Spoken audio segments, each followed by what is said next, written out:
네, 기다려주셔서 감사합니다. 발표 이제 시작하도록 할게요. 네, 저는 첫 번째 발표자고, 네, 나 첫 번째.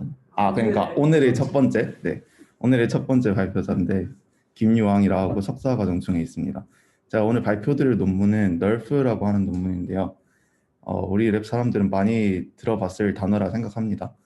제목은 Representing Scenes as Neural Radiance Fields for View Synthesis라는 논문입니다. 2020년 작년 한 해 되게 핫했던 논문이고 이걸 가지고 다양한 응용들이나 이 논문이 쓰여진 구성이나 그다음에 이 원 저자들이 발표한 거나 이런 것들이 되게 잘 정리되어 있고 되게 명확한 것 같아서 좋은 논문이라 생각해서 소개를 드리고자 합니다.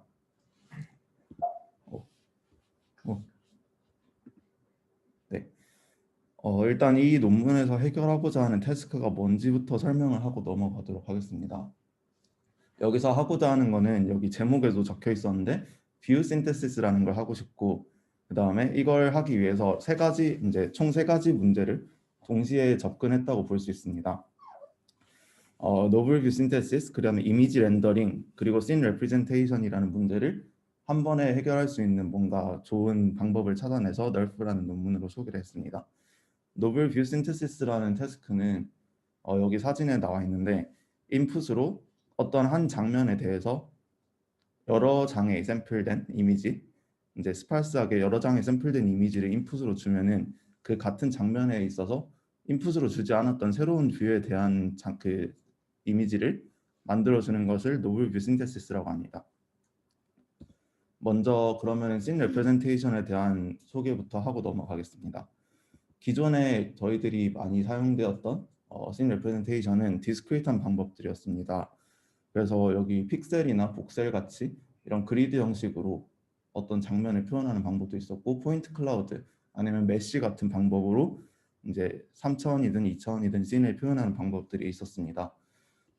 특히 픽셀이나 복셀 같은 경우는 CNN이 처리하기 되게 용이했기 때문에 이때까지 많이 사용되었는데 이게 메모리가 큐빅 차원으로 들어서 좀 메모리 뭔가 크기가 커진다거나 하면 메모리 이피션트한 성능이 떨어진다라고 생각할 수 있을 것 같고 포인트 클라우드나 메쉬 같은 경우는 사용될 수 있는 이런 포인트라든지 벌티스 개수들을 한정질 수밖에 없다는 단점을 좀 가지고 있습니다.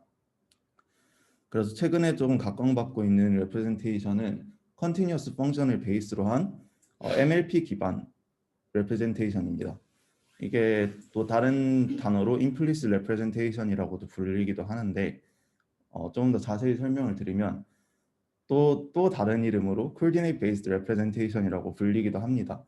뭐 저자들마다 조금씩 다르게 쓰는 것 같긴 한데 coordinate based representation이라는 이 표현이 조금 더 어울리는 것 같아서 이거에 대해서 설명을 드리면 인풋으로 어떤 뭐 이미지든 3차원이든 그런 로우 디멘전한 콜디네이트, 예를 들어 2차원의 경우는 XY 좌표 이렇게 주면은 아웃풋으로 네트워크를 학습시키는데 아웃풋으로 그 픽셀에 있는 적당한 레프레젠테이션 뭐 값들을 아웃풋할 수 있도록 네트워크를 훈련시키는 것입니다.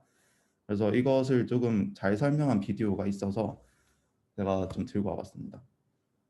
네, 동영상 재생되고 있고요. 네. 인풋으로 이제 이쪽에 나올 건데 인풋으로 2차원 이미지의 픽셀 좌표를 이렇게 줬을 때 2차원 그 픽셀 좌표의 RGB 값을 네트워크의 아웃풋으로 출력하게 하는 것입니다. 그래서 이 네트워크의 아웃풋으로 나온 컬러를 실제 이미지의 컬러랑 픽셀 단위로 비교를 해서 뭐 MSE 로스 같은 걸 사용하겠죠. 비교를 해서 에러를 구한 다음에 백프로파게이션해서 이 네트워크가 픽셀 위치만 주어졌을 때 원래 이미지의 정확한 RGB 값을 복원할 수 있도록 이렇게 네트워크를 학습시키는 게 Coordinate Based Representation입니다. 그러면 사실 이거는 잘 생각해 보면은 좀 간단하게 생각하면은 XY 좌표를 주고 그 XY 좌표에 해당하는 RGB 값을 아웃풋하도록 하는 거니까 네트워크가 이 이미지를 기억하도록 만드는 거랑 똑같은 거라고 생각할 수 있습니다. 그래서 사실 Implicit Representation 혹은 Coordinate Based Representation은 어떤 로우 디멘전한 코디네이트에 대해서 이 이미지든 뭐 3차원의 씬이든 이런 것들을 정보를 네트워크 안에 기억시키는 거랑 똑같은 과정이다 라고 생각할 수 있을 것 같습니다. 네, 그러면 여기서 2차원으로 토이 프로블럼을 알아봤는데 3차원은 그럼 어떻게 할지에 대한 의문이 생길 수 있죠. 3차원을 씬 레프레젠테이션을 이제 이런 쿨디넥 베이스로 하는 것에 대한 최근에 2019년에 많은 연구들이 시작됐는데요. 먼저 이 토끼 사진 같은 경우에는 이 딥사인 디스턴스 펑션이라는 논문에 소개되는 것인데 간단하게 생각하면 3차원 공간에서 클래시피케이션을 하는 것입니다. 그래서 여기 어떤 우리가 그 원하는 3차원 공간에 픽셀 이제 픽셀이 아니죠. 그냥 3차원 이제 XYZ 쿨디네이트 줬을 때 걔네들이 우리가 원하는 이런 토끼라는 오브젝트 안에 있을 경우에는 그 좌표의 값을 네트워크에 통과시켜서 그 좌표에 해당하는 밸류를 음수로 잡고 음수로 분류하게 하고 그다음에 토끼의 외부에 있을 경우에는 그러니까 프리 스페이스죠. 이럴 때는 이제 그 좌표를 네트워크에 입력시켰을 때 이제 이 펑션의 값이 양수가 되게 해서 어떻게 보면 3차원의 그런 클래시피케이션 태스크를 이제 씬 레프레젠테이션에 사용했다라고 볼 수 있을 것 같습니다. 비슷하게 여기 오른쪽에는 피프라는 논문인데요. 논문의 결과인데요. 여기서는 왼쪽에 토끼랑 거의 유사한 방법으로 이제 구현을 했습니다. 그래서 어떤 3차원 우리가 위치를 줬을 때 네트워크가 이 3차원 위치가 어떤 물체에 대해서 오큐파이 되고 있는지 점유되고 있는지를 판단하는 네트워크를 만들어서 이런 식으로 여기 투명하게 보이는 이 3차원 이런 임플리시트 레프레젠테이션을 얻어냈고 여기서 피프 같은 경우는 오른쪽에 컬러 텍스처 인베딩을 통해서 조금 더 원본 이미지에 근접한 3차원 레프레젠테이션을 얻어낼 수 있었습니다. 네, 그러면 여기서 조금 더 어떻게 할 수 있는지 여기 보면은 피프 같은 경우는 컬러 같은 걸 제대로 조금 보관하지 못하거나 이런 흐릿하게 나타나거나 대략적인 것만 보여주는데 이걸 조금 더 잘할 수 있을지에 대한 의문이 생길 수 있습니다. 그러면은 아까 전에 2D랑 비슷하게 어떤 3차원의 스페이셜한 로케이션 콜디네이트 줬을 때 네트워크가 뭐 예를 들어 RGB를 추출하게 한다. 그 지점에서 컬러를 아웃풋하게 한다. 이렇게 생각을 해볼 수도 있는데요. 이게 과연 3차원 씬을 레프레젠테이션 하는데 충분한지에 대한 생각도 들 수 있습니다. 그래서 앞에 봤던 딥사인드 디스턴스 펑션이나 피프 같은 경우는 이제 인풋으로 콜디네이트를 줬을 때 아웃풋으로 어떤 오큐펀시를 아웃풋을 했죠. 근데 이제 뭐 여기서 또 간단하게 생각해 볼 수 있는 것은 그 픽셀의 그 콜디네이트 좌표에 대한 RGB 값을 또 추출하는 걸 생각해 볼 수 있습니다. 그래서 널프 저자들은 이제 이런 것들 제안했는데요. 인풋으로 XY 집만 주는 것은 충분하지 않다. 어떤 뷰잉 디렉션, 우리가 어떤 이미의 3차원 포인트를 쳐다보는 그 뷰잉 디렉션을 주고 그리고 그 총 5D로 표현되는 그 3차원상의 공간에 대해서 RGB랑 아웃풋 덴시티, 그러니까 피부에서 봤던 그런 볼륨을 얼마나 차지하고 있는지 그런 오큐펀시를 아웃풋하도록 만들면 3차원을 잘 레프레젠테이션 할 수 있다 라고 얘기를 했고 그것을 이제 풀리 커넥티드 레이어로 네트워크로 학습할 수 있도록 만들었습니다. 그리고 이런 식으로 학습된 이 네트워크 안에 기억되고 있는 그 3차원 씬에 대한 정보를 Neural Radiance Fields라고 했습니다. 그래서 그걸 학습하는 방법을 이 논문에 소개했습니다. 그래서 생각을 해보면 이제 좀 여기서 정리를 한번 하고 가자면 Neural Radiance Fields는 어떤 로우 디멘전한 이런 XYZ 그다음에 이 지점을 바라보는 각도 이런 식으로 5차원의 인풋을 주고 그 좌표에 해당하는 구체적인 컬러 값 그다음에 그 좌표에서 어떤 물체가 이 볼륨을 얼마나 차지하고 있는지 이런 것들을 아웃풋하는 MLP라 생각할 수 있고 그리고 이 임플리시트 레프레젠테이션의 장점이라고 한다면 이런 식으로 많은 지점에 대해서 이 많은 3D 포인트에 대해서 이런 레프레젠테이션을 학습을 했을 경우 이제 우리는 그 3차원 그 모델링을 위한 뭐 여러 장의 사진을 가지고 있을 필요도 없고 이런 식으로 학습된 하나의 네트워크만 가지고 웨이트만 가지고 있다면은 우리가 언제든지 픽셀 좌표를 인풋으로 주고 우리가 특정하게 원하는 뷰 포인트를 준다면은 그 뷰포인트에서 어떤 3차원의 물체가 어떻게 보일지 그것을 예측할 수 있다는 소리가 됩니다. 조금 이따가 다시 한 번 더 얘기를 드리도록 하겠습니다. 네, 그래서 다시 한번 implicit representation 같은 경우는 3D implicit은 이제 3차원이나 3차원 오브젝트나 씬을 뉴럴 네트워크에 메모라이즈하게 하는 방법이다라고 생각하시면 될 것 같습니다. 여기서 이제 널프가 어떤 결과들을 보여주는지를 한번 미리 보고 이제 어떤 식으로 트레이닝하는지를 넘어가도록 하겠습니다. 여기 동영상이 줌에서도 잘 보일지는 모르겠는데 여기 보면 레고 같은 경우에 저희가 레고 이렇게 볼록 튀어나온 거나 아니면 안에 들어간 부분, 그 다음에 여기 마이크 같은 경우에는 마이크 그쪽 입 닫는 부분 쪽에 그리드 같은 게 있죠. 그런 하이 프리퀀시 디테일을 생각보다 잘 구현하고 있고, 그리고 뭐 이런 식으로 그림자 같은 것도 되게 잘 구현하는 것을 리컨스트럭션 하는 것을 확인할 수 있죠. 그럼 이런 식으로 하기 위해서 널프를 어떻게 트레이닝 하는지, 그 다음에 논문 제목이 Neural Radiance Field for View Synthesis인데, 그럼 View Synthesis라는 태스크를 이 널프를 가지고 어떻게 할 수 있는지 소개를 드리고자 합니다.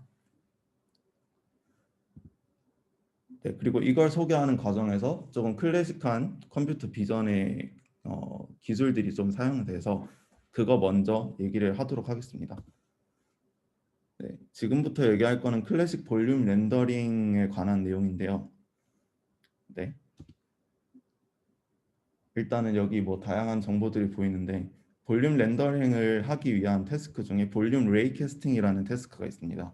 이거는 어떤 3차원의 우리가 뭐 관심 있는 영역에 데이터셋이 있을 때 걔네들을 어떤 특정한 뷰포인트에서 바라봤을 때 2D 이미지로 그게 렌더링 됐을 때 어떤 컬러를 가질 것인가, 그것을 계산하는 방법 중 하나라고 보면 될 것 같습니다. 그래서 이를 뭐 볼륨 정보를 가지고 있는 오브젝트로부터 이미지 컬러를 렌더하는 거다 해서 볼륨 렌더링이라고 부르기도 합니다. 여기 이제 이게 문제 상황을 잘 이제 셋업한 그림인데요. 여기 이쪽에 동그란 게 저희가 쳐다보는 방향이고, 이 화살표 같은 경우는 렌더링하는 방향인데, 이제 저희는 쳐다볼 때는 이 화살표 반대로 이렇게 뻗어나가는 그런 형태의 뷰포인트를 가지겠죠. 그래서 여기 이제 뭐 이렇게 적분식으로 다양하게 나타나 있는데, 이게 뭐 CR이라는 게 이 지점에서의 컬러를 나타내는 거거든요. 2차원에서의 컬러를 나타내는 건데, 이 컬러를 계산할 때 뭐 이런 다양한 적분을 사용한다 라고 받아들이고 넘어갈 수 있긴 한데, 생각보다 그렇게 복잡한 내용이 아니라서 간단하게 직관적으로 좀 설명할 수 있도록 제가 소개를 해드리고자 합니다. 그래서 아까 전에도 말씀드렸듯이 여기 이쪽에 동그란 부분이 저희가 쳐다보는 이 3차원 오브젝트를 쳐다보는 뷰포인트가 되고요. 여기서부터 시작되는 어떤 3차원의 벡터를 레이를 정의를 할 수 있습니다. 이 눈 지점을 O라고 하고 이 3차원의 레이를 방향 벡터를 D라고 했을 때 어떤 T라는 파라미터로 이 O에서부터 뻗어나가는 레이를 이제 표현을 할 수가 있겠죠. 그러면 이 T라는 값 하나만으로 이제 어떤 다양한 포인트를 표현할 수 있을 건데, 먼저 우리가 관심 있는 영역을 시작하는 지점을 TN이라고 표현을 하겠습니다. 그 다음에 끝나는 지점, 우리가 어떤 관심 있는 영역의 마무리 지점을 TF라고 표현을 하면 그 사이에 어떤 임의의 지점 T에 대해서 우리가 생각을 할 수 있습니다. 그러면 어떤 뭐 다양한 좋은 방법으로 이 T라는 지점에서의 볼륨 덴시티, 그러니까 파티클들이 이 T라는 3차원 지점에서 얼만큼을 차지하고 있는지 그 시그마 정보와, 그 다음에 이 T라는 지점에서의 어떤 그 파티클들이 만들어내는 컬러, 구체적인 컬러 값을 알고 있다면 이것을 저희가 쳐다봤을 때 2D 이미지로 렌더링된 색깔을 계산할 수 있다는 것이 이 오른쪽 식입니다. 그래서 여기 이 컬러를 구성하는데 뭐 사용되는 이 적분 안에 들어가는 것들이 여러 가지가 있는데요. 이제 이 TN과 TF는 저희가 관심 있는 시작점과 끝점을 얘기하죠. 이걸 써야 되네.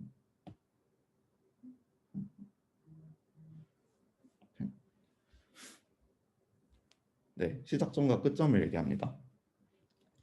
그래서 이 적분 안에 들어가는 것들이 뭔지를 조금 뭐 설명을 드리고자 하는데, C랑 시그마 같은 경우에는 이쪽 앞에서 설명했듯이 이 레이에 우리가 특정한 원하는 T 지점에서의 컬러, 3D 포인트에서의 컬러를 얘기하고, 그 다음에 시그마 같은 경우는 우리가 원하는 이 T 지점의 볼륨 덴시티 혹은 파티클들이 얼마나 오큐파이 하고 있는지 그 정도를 0에서 1로 나타냈다고 생각하시면 됩니다. 그리고 이 앞에 붙은 대문자 T 같은 거는 옆에 이제 정의식이 나와 있는데 표현하기로는 accumulated transmittance라고 표현을 합니다.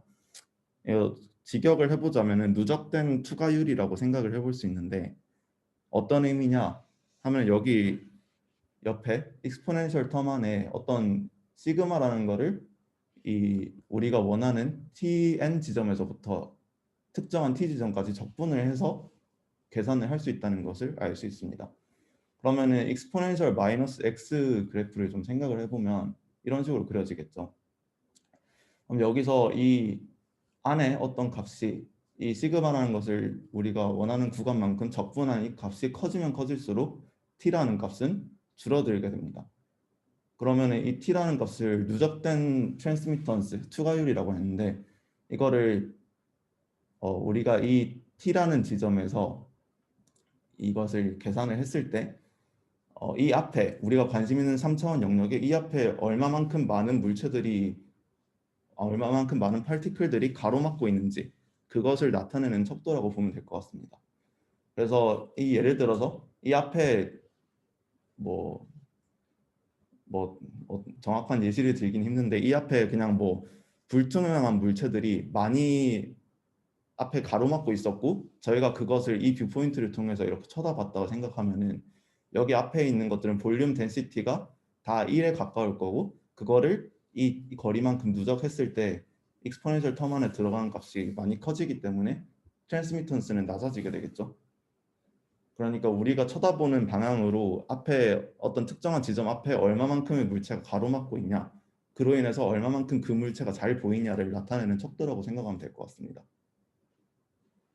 네. 근데 이거 이거 차 있으면 1 아닌가? 차 있으면 1. 그러니까 시그마는 차 있으면 1이고 볼륨 덴시티는 0에서 1의 값을 가지는데 차 있으면 1을 가지죠.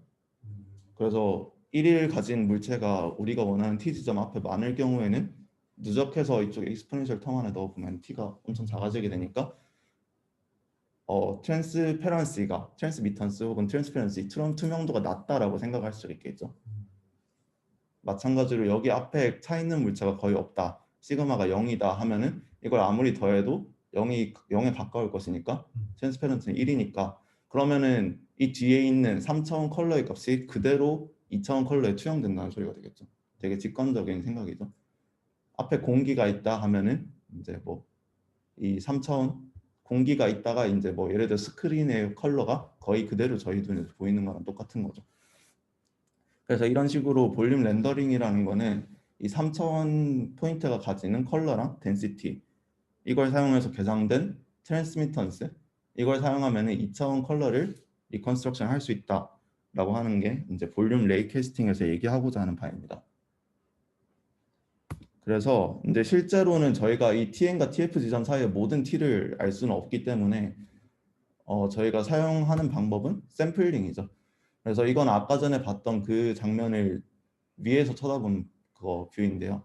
이렇게 레이를 싸가지고 우리가 특정한 원하는 뷰포인트로 레이를 싸서 여기 있는 물체들에 대해서 뭐 어떤 좋은 방법으로 샘플링을 해서 그 포인트들에 대한 3D 컬러랑 그다음에 볼륨 덴시티를 얻어내고 그걸 통해서 이 앞에서 봤던 식을 적당히 근사한 이 서메이션으로 근사한 이 식을 가지고 더해주게 되면은 저희가 실제 원하는 2D 컬러가 나온다 라는 게 이제 좀 어프록시메이트된 버전인데요.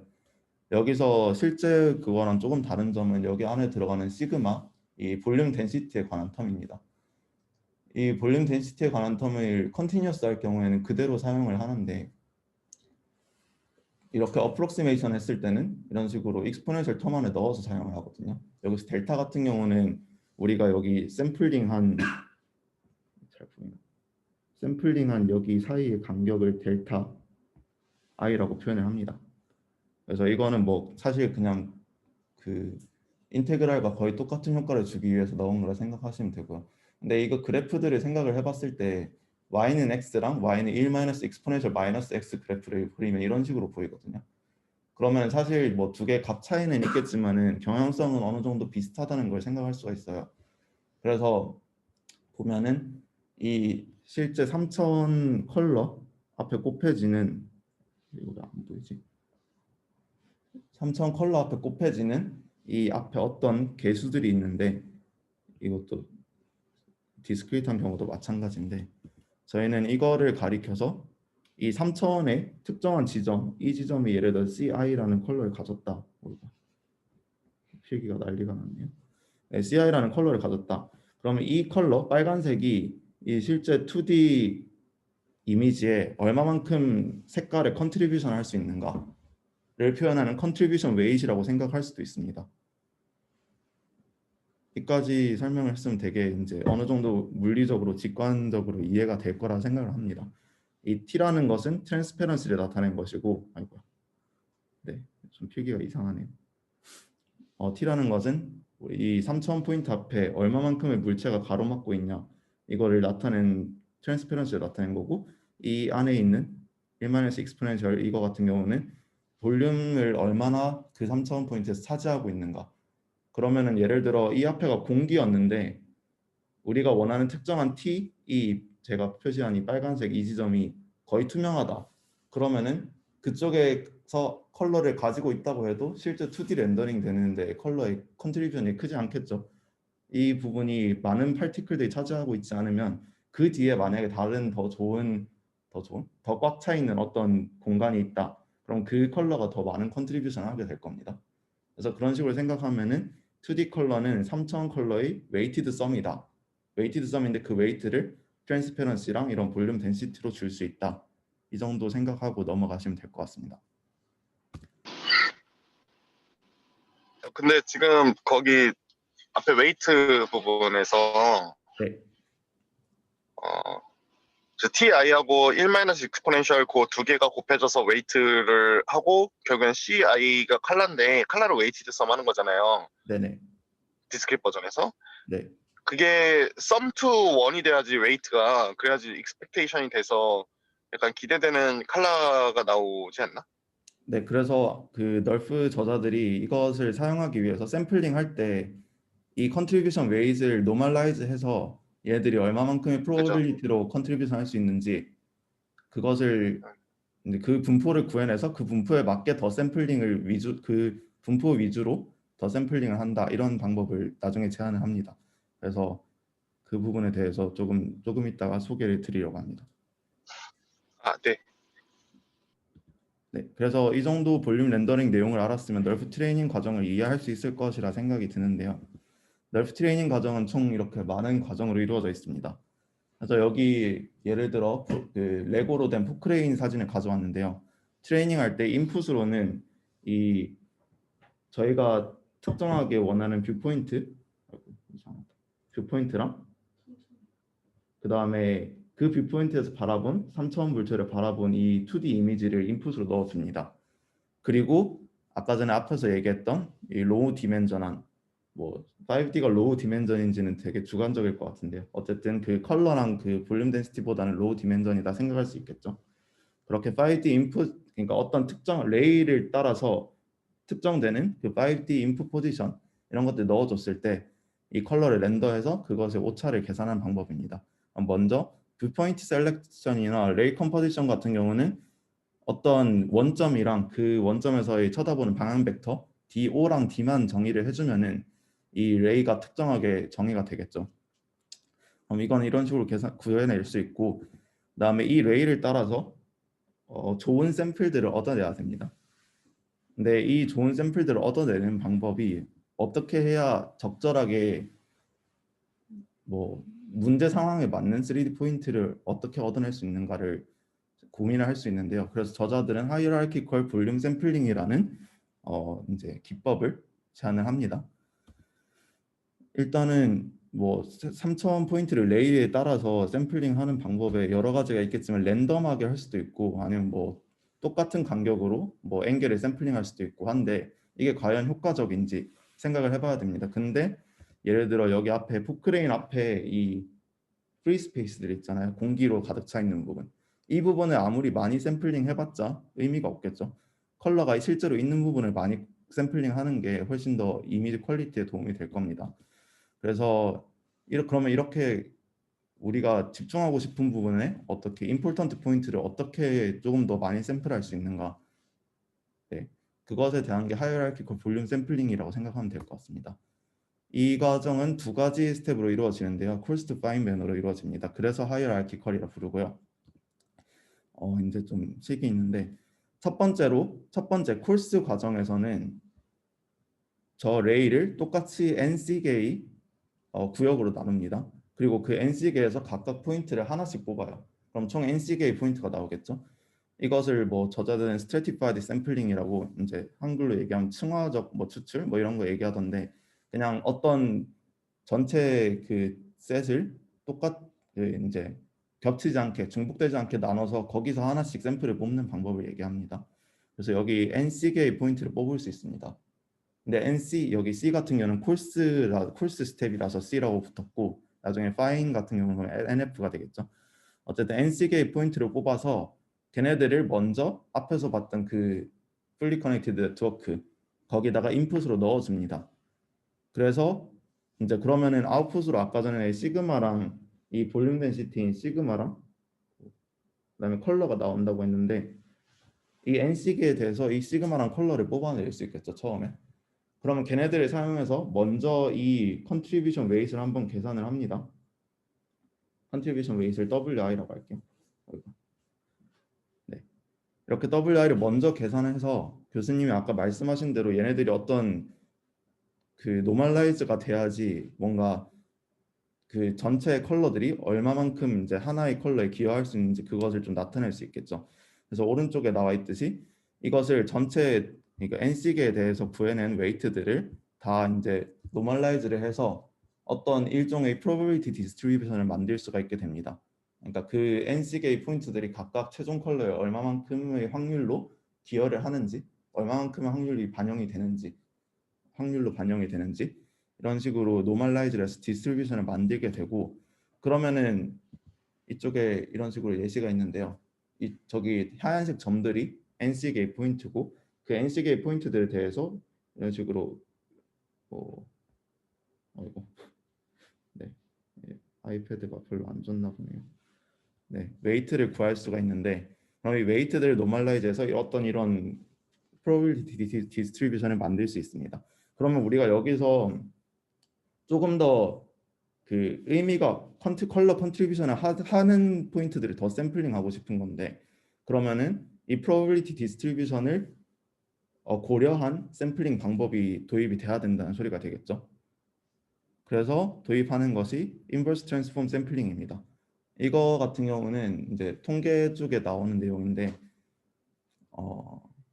일단은 뭐 잠시만요. 네, 자세한 건 뒤에 혹시 질문이 나올 때 제가 나중에 언급 드리려고 페이지를 만들어 놨고, 좀 간단하게만 설명을 드리자면 이 probability distribution 뭐 PDF라고 생각할 수 있는데, 이 PDF를 고려해서 샘플을 더 많이 뽑고 싶은데 이걸 하려면 어떻게 해야 되느냐? 그럼 그 PDF의 CDF Cumulated Distribution 펑션을 구해서 걔네들의 인버스를 사용해서 이것을 샘플링 하겠다라는 방법인데요. 이게 뭐 CDF 펑션이라고 생각을 하면은 인버스라는 것은 인풋으로 0에서 1 사이의 확률값을 준다는 것이죠. 그러면 이 확률값을 주면은 그 어떤 임의의 그 뭐 랜덤 베리어블의 뭐그 strictly increasing PDF의 경우에는 CDF가 0에서 1 사이의 유니폼 디스트리뷰션을 가진다, 뭐 그런 그 성질이 증명이 되어 있는데, 그러면은 CDF에서 0에서 1 사이의 임의의 값을 랜덤 제너레이터로 뽑아서 그것을 여기다가 인버스로 하게 되면은 그 값에 맞는 x의 값이 나오게 되겠죠. 그러면은 네, 그 뒤쪽에 거를 미리 설명을 하겠습니다. 그냥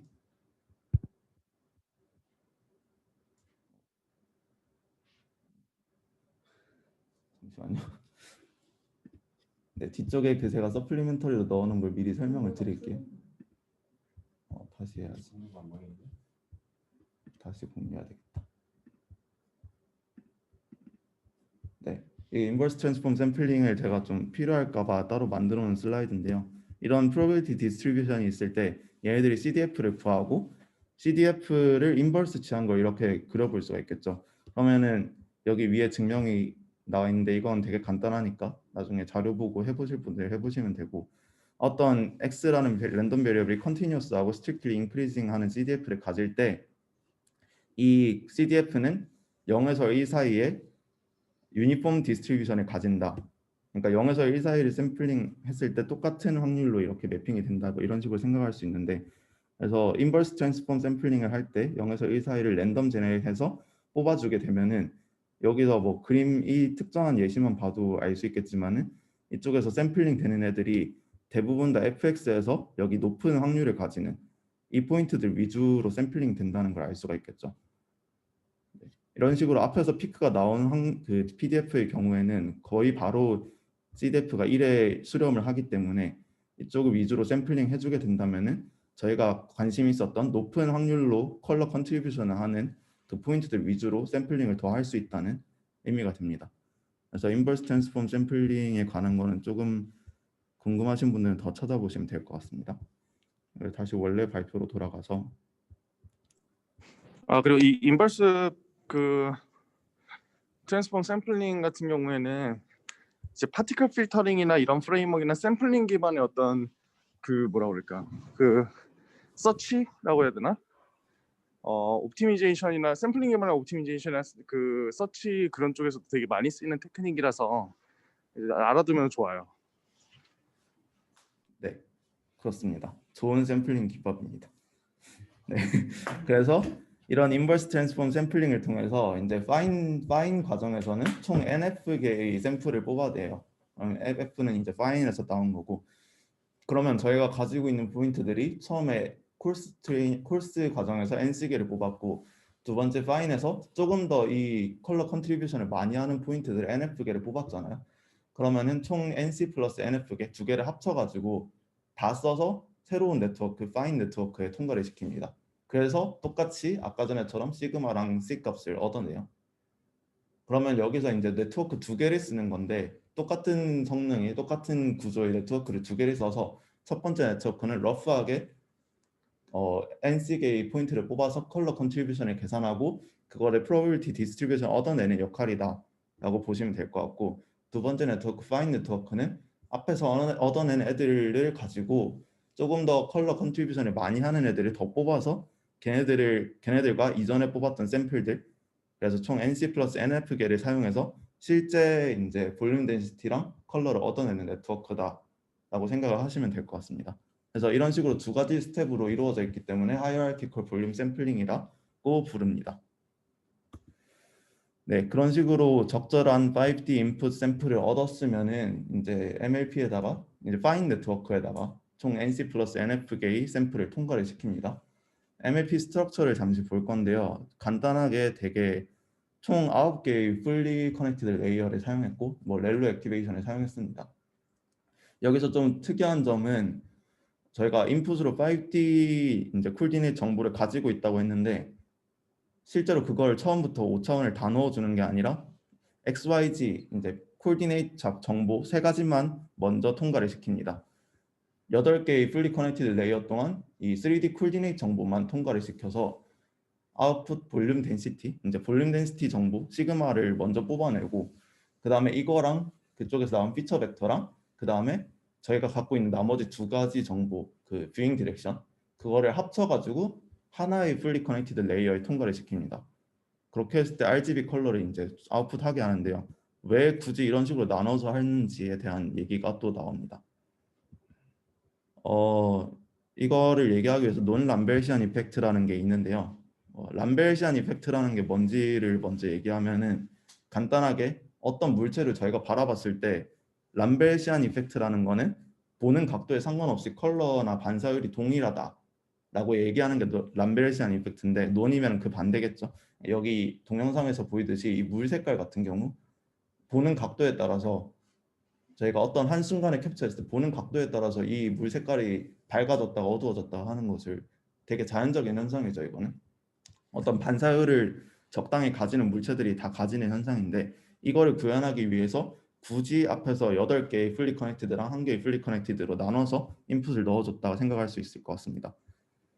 그래서 네트워크가 그런 식으로 한 이유는 네트워크가 어떻게 되길 바라냐 하면 멀티뷰 컨시스턴트 하길 바라는데, 첫 번째는 이 볼륨 덴시티라는 거는 컬러랑 다르게 저희가 보는 각도랑 전혀 상관없이 동일해야 되는 거잖아요. 3차원에서. 그렇기 때문에 네트워크가 볼륨 덴시티는 오로지 이제 쿨디넷 좌표만 가지고 추측할 수 있도록 제한을 하고요. 그렇게 됐을 때 이제 각도랑 상관없이 절대적인 이 볼륨 덴시티가 나오고, 두 번째로 컬러 같은 경우는 이 논 람벨시안 이펙트를 구현하기 위해서 이 보는 각도, 뷰잉 디렉션 D에 대해서 어떤 함수가 될 수 있도록 이 D라는 인풋을 나중에 넣어주는 거죠. 그래서 총 8개의 FC 레이어를 볼륨 덴시티를 추측하기 위해 사용하고, 그 인풋은 오로지 로케이션 정보, 그다음에 나머지 하나는 이 로케이션 정보와 그다음에 예측된 볼륨 덴시티랑 그다음에 뷰잉 디렉션까지 해가지고 나머지 한 개의 풀리 커넥티드 레이어로 RGB 값을 추출하게 됩니다. 네, 그런 식으로 이렇게 해서 뷰잉 멀티뷰 컨시스턴트한 컬러랑 덴시티를 얻어낼 수 있고, 얻어냈다면 이제 앞에서 봤던 볼륨 렌더링 그 기술을 사용해서 컬러를 2D 어떤 특정한 뷰 포인트에서 봤을 때 2D 컬러를 계산할 수가 있겠죠. 이거는 아까 전에 얘기했듯이 3차원 컬러들의 웨이티드 썸이고, 그 웨이트들이 이 이제 시그마랑 이 볼륨 덴시티랑 컬러를 통해서 이렇게 결정을 되고, 네. 그다음에 우리가 총 관심 있는 영역에 조금 더 집중된 NC 플러스 NF계의 샘플을 뽑았기 때문에 이거를 계산하는 것은 되게 간단한 과정이 되겠죠. 웨이티드 썸. 그리고 이 볼륨 렌더링 과정은 내추럴리 그냥 디퍼런시able 하기 때문에 딱히 다른 처리가 필요 없고, 그냥 네트워크에 포함을 하게 되면 백 프로퍼게이션 할 때 그 이제 그레디언트가 잘 계산이 되겠죠. 그런 식으로 이제 컬러를 렌더를 할 수가 있습니다. 그러면 이제 컬러 렌더 같은 경우 렌더를 하고 난 다음에 그럼 이 네트워크를 어떻게 트레이닝할 때 로스를 어떻게 주냐, 이거는 되게 간단하게 아까 2D 이미지에서 봤던 것처럼 예측했던 컬러랑 실제 컬러랑을 비교하는 겁니다. 그냥 단순하게 그냥 진짜 별거 없고 2D랑 똑같이 이 컬러 렌더링 로스, 그냥 토탈 스퀘어 에러를 사용합니다. 여기서 좀 집중해야 될 거는 여기 일단 R 같은 경우는 한 배치에서 사용하는 레이의 개수, 실험의 경우에는 4096개 레이라 했습니다. 그러니까 인풋으로 주는 레이가 뷰포인트가 다양한 레이가 4096개가 있다는 소리죠. 그리고 뒤에서 언급을 아마 안 할 것 같은데 한 레이당 NC 플러스 NF개의 샘플을 가지잖아요. 그게 총 실험에서 사용한 건 256개의 샘플이라고 해요. 그러니까 4096 곱하기 256의 포인트를 3D 포인트를 사용해서 이 레프레젠테이션을 학습시킨다라고 생각하면 될 것 같고, 이 공통으로 들어가는 CR 같은 경우는 이제 실제 컬러, 그다음에 이거 같은 경우는 콜스 네트워크가 추측한 컬러, 그다음에 뒤에 F 이거 같은 경우는 파인 네트워크가 추측한 컬러, 이런 식으로 해서 2D로 렌더링 했을 때 이 컬러들의 차이를 계산을 해서 이것을 로스로 사용한다라는 뜻이 되겠습니다. 그리고 여기서 콜스 네트워크 로스까지 사용하는 이유는 저희가 콜스 네트워크가 판단한 거 기반으로 나중에 한 번 더 샘플을 하기 때문에 얘도 좋은 그 덴시티랑 컬러를 에스티메이트 할 수 있도록 만들어야 되겠죠. 그래서 이 두 가지 네트워크 로스를 둘 다 그 렌더링 로스로 넣어주는 거라고 생각하시면 되겠습니다. 네, 그래서 이까지 했을 때 이걸 나이프라고 표현했는데요.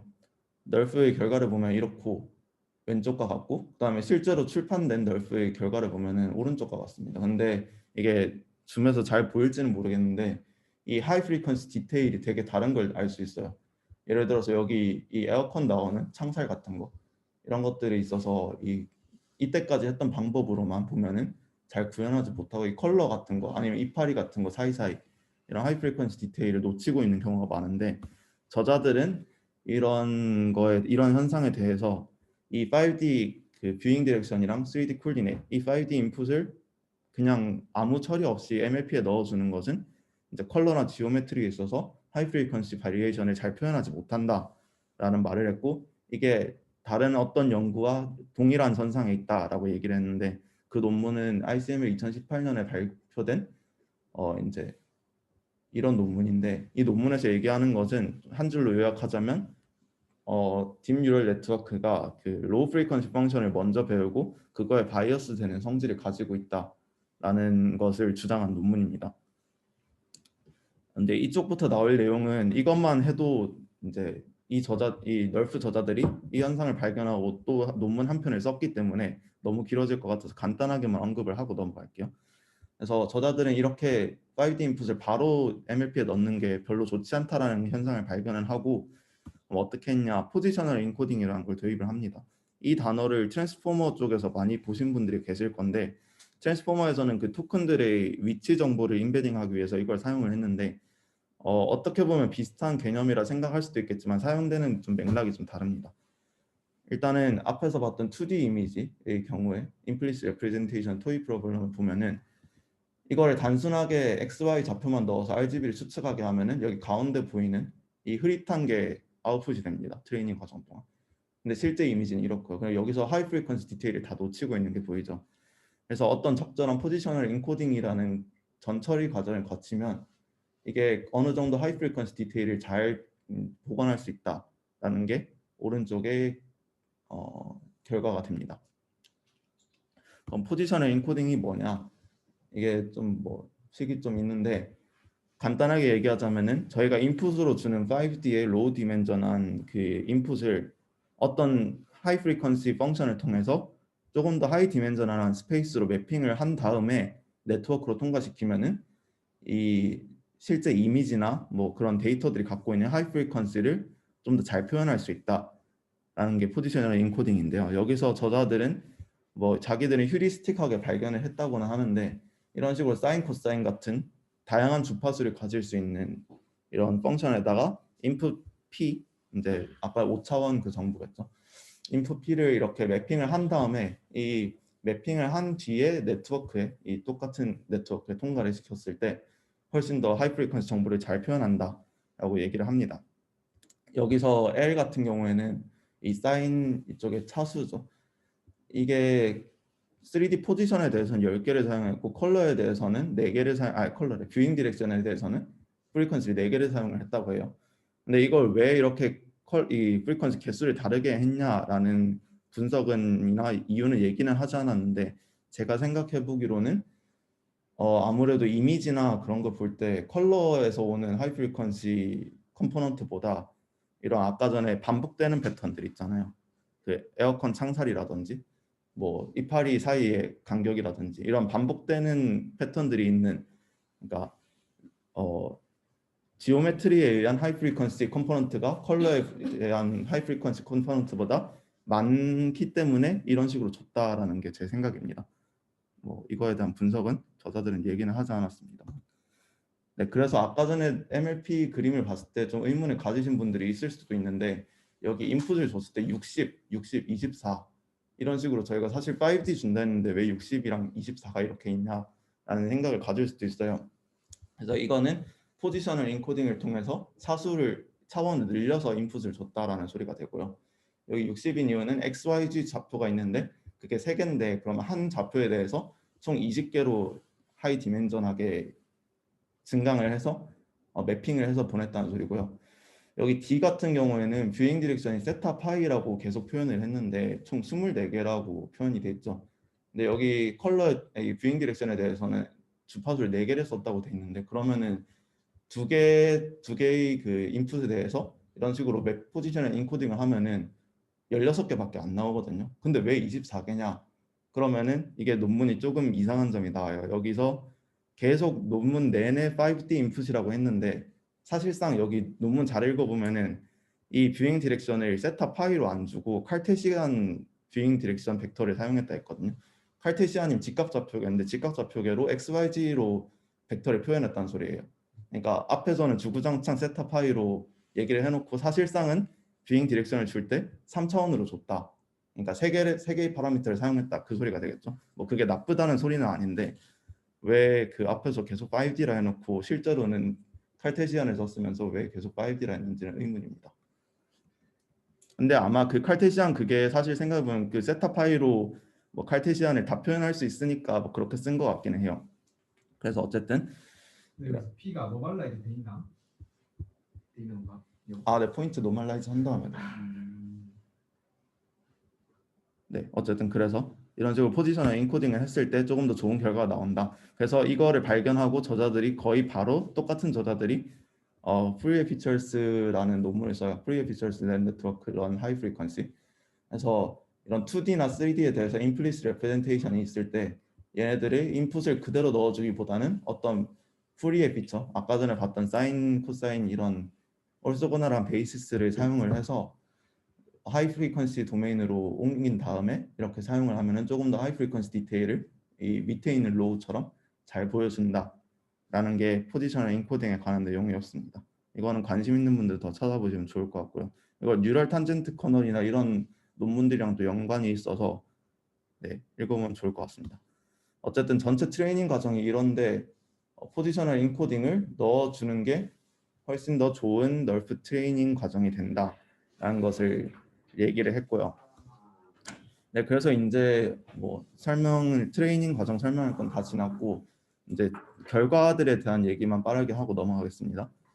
이 첫 번째 동영상 같은 경우에는 인풋으로 이 솔방울이나 뭐 꽃병을 몇 장 스팔스하게 샘플해서 이것을 이제 뷰 신테시스를 해서 이제 뭔가 조금 더 연속적인 3차원 뷰를 만든 결과에 대한 것이고요.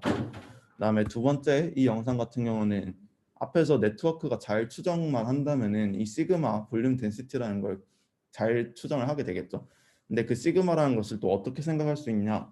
논문에서는 어떤 레이가 그 특정한 포인트에서 터미네이트 될 확률이라고 생각할 수 있다 얘기했거든요. 그러니까 그 말은 어떤 파티클들이 공간상에서 많은 오큐펀시를 차지하고 있으면은 빛이 진행하다가 거기서 끝날 확률이 높잖아요.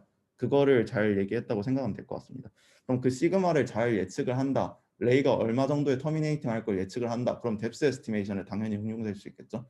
그래서 이런 식으로 하이 프리퀀시의 뎁스 에스티메이션도 가능하다. 그다음에 오른쪽의 비디오 같은 경우는 이 TV 화면에 비치는 거 잘 보면은 컬러들이 보는 뷰잉 디렉션에 따라서 이렇게 빛 반사되는 것도 보이고 하잖아요. 아까 논 람벨시안 이펙트를 잘 구현하고 있다. 자기들 방법이 그렇게 보시면 될 것 같습니다. 그리고 이제 정량적인 이제 그것도 결과도 있는데요. 다른 비슷한 역할을 하는 다른 베이스라인들과 비교를 했습니다.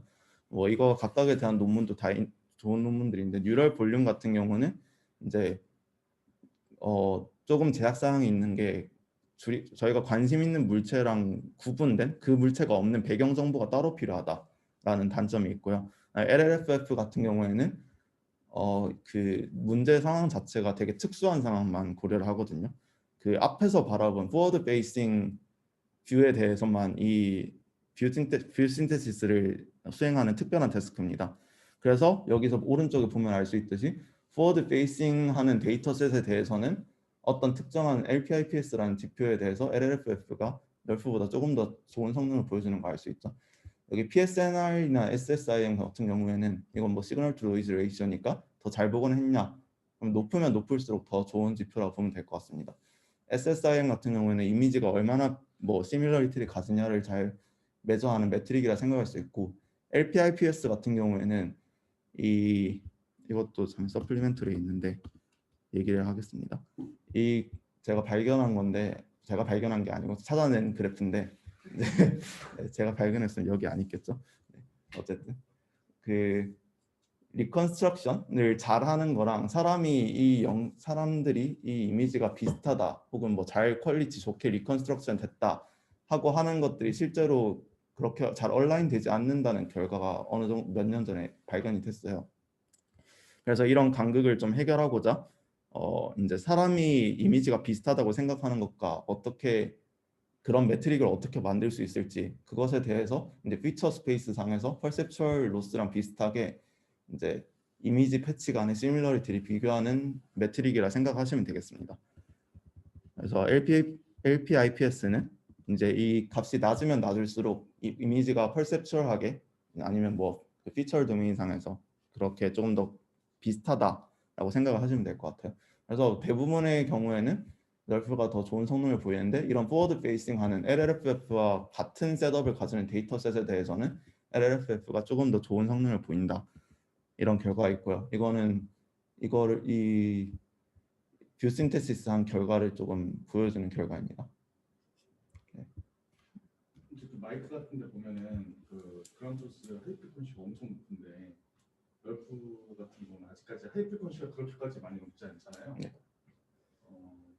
그러니까 이게 뭐 샘플링의 덴시티 문제일 수도 있고 원인을 살펴보면 또 다른 거는 MSE 로스 자체가 원래 약간 로우 프리퀀시만 매저를 하거든요. 네. 아니면 뭐 MAE 로스도 마찬가지고 에러 로스도 로우 프리퀀시하고.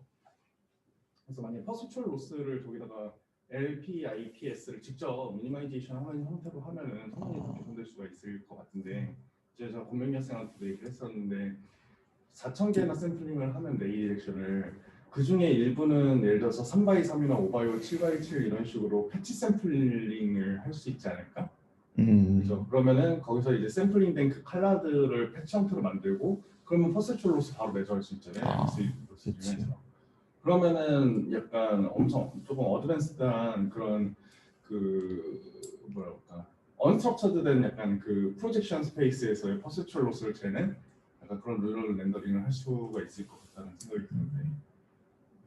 어제 안 그래도 저희도 얘기를 했었는데 또 이걸 이런 식으로 좀 저 마이크 저런 것들을 잘 하이 프리퀀시를 못하는 이유가 그 아까 전에 렌더링 할 때 나오는 웨이트를 계산할 때 있어서 웨이트가 사실 그 트랜스미턴스랑 볼륨 덴시티를 프로덕트 한 거를 이제 하나의 웨이트로 쓰는데 그게 어떤 거 하나만 작아져 버려도 그냥 아예 웨이트가 없다라는 식으로 그냥 그 뭉뚱그려져 버려서 얘 네트워크가 그거를 구분할 능력이 잘 없지 않느냐 뭐 그런 식으로 얘기를 해서 샘플링 기법이 조금만 달라져도 더 좋지 않을까라는 얘기를 했었던 것 같아요.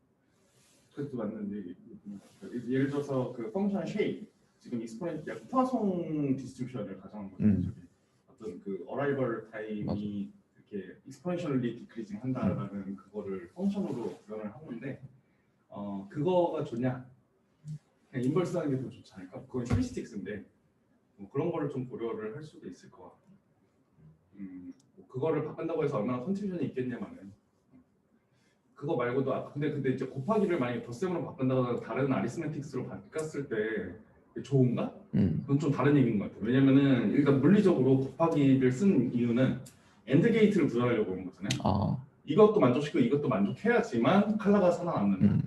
근데 물리적인 거에서 앞에 내가 저 칠판의 컬러를 바라보고 싶은데 앞에 누가 서 있어. 안 보이잖아요. 그럼 물리적인 거란 말이에요. 그 모델링이 잘 된 거라고 볼 수 있어. 그걸 바꾸는 게 좋은가? 뭐 약간 그런 생각이 맞네요. 그건 주의해야 되죠. 제가 말씀드린 게 있는데 제가 오바이오로 한번 샘플링 해봤거든요. 아 해봤어요? 네. 근데 그 퍼센트 로스는 정말 안 해봤는데 이게 펜치 단위로 하게 되니까 그 트레이닝이 안 되더라고요. 아 그렇죠. 네. 다이버시티가 없으니까. 네. 그래서 저기 오바이오로 해서 많이 했어요. 4,000개를 해당하는. 네, 똑같은 사이즈로 했고요. 대신에 그룹핑해서. 네. 오바이오로 랜덤하게 픽해가지고 했었는데 그냥 트레이닝이 우선 성능이 안 나와가지고 성능이 안 나온 거 아니면 X요? 학습은 되긴 하는데 잘 되다가도 갑자기 확 떨어지고 성능이. 네. 약간 그게 샘플링 바이어스 때문에 그레디언트가 내가 보는 영역만 보는 걸 수도 있겠네. 네, 그런 느낌이 좀 있다. 그러면 배치 사이즈가 더 크던지 아니면 그 바이어스를 해결해 줄 수 있는 스트롱한 어떤 그런 게 필요하고. 뭐 저희 샘플링 얘기를 저는 생각하는 거는 콘솔 네트워크가 지금 고정되어 있는 걸로 알고 있거든요. 빈 랜덤하게 나가가지고 거기다가 거기 뭐라 해야 되지? 노이즈를 좀 준 다음에 빈을 뽑아내는데 이걸 좀 바꾸면 저희 파이 네트워크에서 저희 정보를 얻어오니까 뭐 퍼스테리어 느낌으로 콘솔 네트워크 좀 업데이트를 해가지고 좀 더 좋게 뽑을 수 있지 않을까? 제가 예전에 누구한테도 얘기했었는데 스튜던트 네트워크를 콜스하고 지금 이거 파이 네트워크 어떻게 보면 정확하게는 아니지만 스튜던트 티처 네트워크 구조라고 볼 수도 있거든요. 그러면 콜스 네트워크를 가이드해서 샘플링 한 거잖아요. 가이드 샘플링 한 거고 그래서 파이 네트워크를 트레이닝한 다음에 그럼 파이 네트워크 나중에 다시 그 스튜던트 알겠지. 티처로 사용을 하고 스튜던트가 또 새로운 스튜던트를 트레이닝하고 이거를 이렇게 반복해서 할 수 있지 않을까? 그게 그 노이지 스튜던트 트레이닝이라고 저번에 한별이 학생이 그 세미나 했었나요? 그 얘기 들었던 것 같아요. 컵백네가 약간 데이터 어규멘테이션 하면서 스튜던트 막 트레이닝 한다면 세미 슈퍼바이즈 이미지 레코그니션 네트워크 트레이닝하는 거 스테이트 오브 하나 있었잖아요. 스테이트 오브 같은지는 모르겠는데 약간 그런 식의 약간 그런 것도 비어블한 아이디어인 것 같아요. 얇은 거가 있으면 폴서 네트워크에서 못 잡는 거 같아요. 그쵸, 그쵸. 네. 얇거나 약간 좀 애매하게 투명한 것들이 있을 때 뭐 네. 좀 결과 보면 좀 불만족스러운 데가 있어가지고 다른 데는 다 해야 되는데 여기만 좀 안 된다. 내가 그 저기 뭐야 10년 정도 이런 3D나 뭐 이런 거 논문 정도 봤잖아요.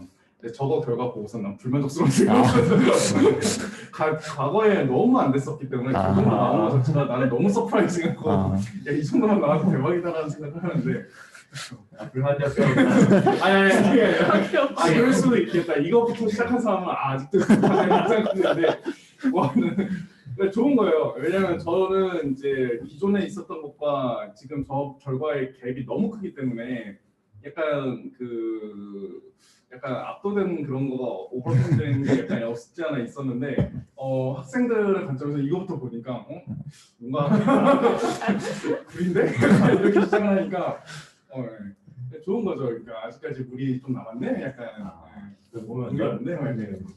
널프는 하나의 사진에서도 퀄리티 차이를 좀 보이는 것 같아가지고 제가 궁금한 게 샘플 레이트라고 해야 되나? 샘플링 레이트? 그러니까 인풋 데이터 개수가 어느 정도 나잖아요. 인풋 레일 데이터요. 네, 안 그래도 여기서 얘기를 나옵니다. 이미지 말하는 거죠. 2D 이미지. 여기서 총 컴플리트 모델 같은 건 100개의 이미지를 사용했고 그다음에 이제 레졸루션이 어느 정도예요? 좀 약간 높은 레졸루션이에요? 한 400에서 600 아니면 608개 정도 데이터 셋에만 아니라 레고만 본 거고요. 다른 건 샘플링 그러면 저기 360도를 고루고루 약간 이렇게 유니폼 샘플링했다고 보면 돼요? 거의 위쪽에서만 360도는 아니고 밑에서 위쪽 뷰를 위쪽 뷰죠. 네. 헤미스피어. 측면이랑 위쪽 한국. 네. 그래서 이제 마무리를 좀 빠르게 할게요. 네, 어빌레이션 스터디가 있는데 여기서 뭐 눈여겨봐야 될 거는 뷰 디펜던스, 이 3번이랑 9번이 이제 각도에 대한 것만 제외한 건데요. 3번이 이걸 안 줬을 때는 이 성능이 안 나오는데 이쪽 오른쪽에 보면 뷰 디펜던스가 없을 때 이런 식으로 빛이 반사되는 것들을 잘 표현하지 못하기 때문에 렌더링 했을 때 컬러들이 그렇게 차이가 많이 나게 되는 결과를 보이고요. 그 다음에 여기서 노 하이어라키컬, 그러니까 하이어라키컬 샘플링을 거치지 않고 한 번에 그냥 총 NC개 이 샘플만 뽑았을 때 성능이 조금 더 떨어지는 것을 확인할 수 있습니다. 근데 여기서는 192개를 썼는데 여기서 256개를 NC개에서 한 번에 뽑았다. 그래서 이 개수가 조금 맞지 않는 것 같은데 이거를 비교했다는 게 조금 아쉬웠던 점인 것 같고요. 그다음에 뭐 이미지를 25개, 50개, 100개를 썼을 때 이런 식으로 성능이 증가하는 걸 알 수 있고 프리퀀시에 대한 것도 되게 재밌는데 프리퀀시를 5개 썼을 때, 15개 썼을 때 그다음 최종 모델은 10개를 썼거든요. 근데 프리퀀시를 15개로 올렸는데 최종 모델보다 10개를 쓴 것보다 성능이 좀 낮게 나와요. 그래서 이거에 대해서 저자들은 뭐 자세한 이유는 모르지만 본인들이 빌리브하는 바로는 이 저희가 사용한 프리퀀시 개수가 이미지 상에 실제로 존재하는 그게 몇 개인지 모르겠지만 실제로 존재하는 프리퀀시 개수 컴포넌트의 개수보다 오버되게 되면은 이게 별로 크게 성능에 영향을 미치지 못하는 것 같다. 그래서 자기들은 11대 10개를 사용했을 때 가장 성능이 좋은 걸 발견을 했고 그래서 자기들 생각으로는 이 이미지 같은 경우는 이 10승계 1024개의 프리퀀시 컴포넌트 대략적으로 가지고 있을 것이다. 그래서 그 이상으로 넘어가는 것은 별 의미가 없다라는 걸 그런 식으로 빌리브하고 있다고 얘기를 했습니다. 여기서는 포지셔널 인코딩, 그 하이 프리퀀시 매핑을 하지 않았을 때 이런 식으로 프리퀀시 이런 볼록 튀어나온 거나 이런 거 잘 복원을 못하는 걸 알 수 있고요. 그리고 마지막으로 메모리 이피시언시를 얘기를 하고 이제 마칠까 하는데 LLFF 같은 경우는 아까 전에 전면부를 좀 집중적으로 뷰 신테시스를 하는 태스크인데 이거는 시간은 빠른 대신에 하나의 씬을 구성하는데 한 15기가 정도의 메모리가 든다고 해요.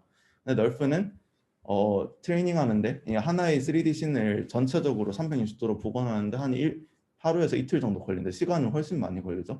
근데 이 네트워크 메인만 저희가 가지고 있으면 언제든지 이거를 픽셀 잡표만 넣어주면 리컨스트럭션 할 수 있기 때문에 이거는 오로지 5MB밖에 안 한대요. 근데 앞에서 25개, 50개, 100개의 이미지를 사용해서 트레이닝했다는데 웨이트는 그거보다 용량이 더 적거든요. 그래서 메모리적으로 봤을 때는 이런 널프 방식이 메모리가 참 임플리시트 방식이 메모리적인 면에서는 되게 효과적이다 라는 걸 생각을 해볼 수 있을 것 같고, 네. 여기서 네, 레퍼런스 이렇게 됐고요. 네, 이제 발표를 마치도록 하겠습니다. 질문 있으신 분들은 하면 좋을 것 같고 시간이 좀 오래 걸린 것 같아서. 일단 발표 준비하고 세미나 완전 표준적으로 너무 잘해가지고 박수 한번. 그러니까 보면은 구현할 수 있을 것 같잖아요. 이거 구현할 수 있겠는데 라는 생각이 들잖아요. 그리고 아이디어 같은 거 다 잘 전달했고 저자들의 의견하고 뭐가 사실이고 뭐가 의견이고 뭐가 본인의 의견인지까지 잘 구별해서 얘기를 했고 되게 좋았던 것 같아요. 이거 조금 선머리를 하자면은 일단 오버피팅 네. 레즘에 있는 거라서 그러니까 인풋 데이터 트레이닝 데이터밖에 없는 거죠. 이건 테스트 데이터라는 게 없어요. 테스트 데이터라고 하면은 있긴 하죠. 뷰 신테시스 약간 언신 뷰에 대해서 하는 거 있긴 한데 어쨌든 현재 데이터에 약간 오버피팅을 막 이렇게 해서 압축을 한다라고 볼 수도 있을 것 같아요. 그래서 약간 어떻게 보면은 저거 딱 보고서 전 드는 생각이 뎁스 아까 에스티메이션이 진짜 말도 안 되는 퀄리티의 뎁스가 나오거든요. 여기까지 뭐 어떤 현존한 스테이트 오브 데이터 알고리즘을 다 뎁스 에스티메이션으로 돌려도 멀티뷰 100장 맞다고 해서 그렇게 퀄리티 안 나와요.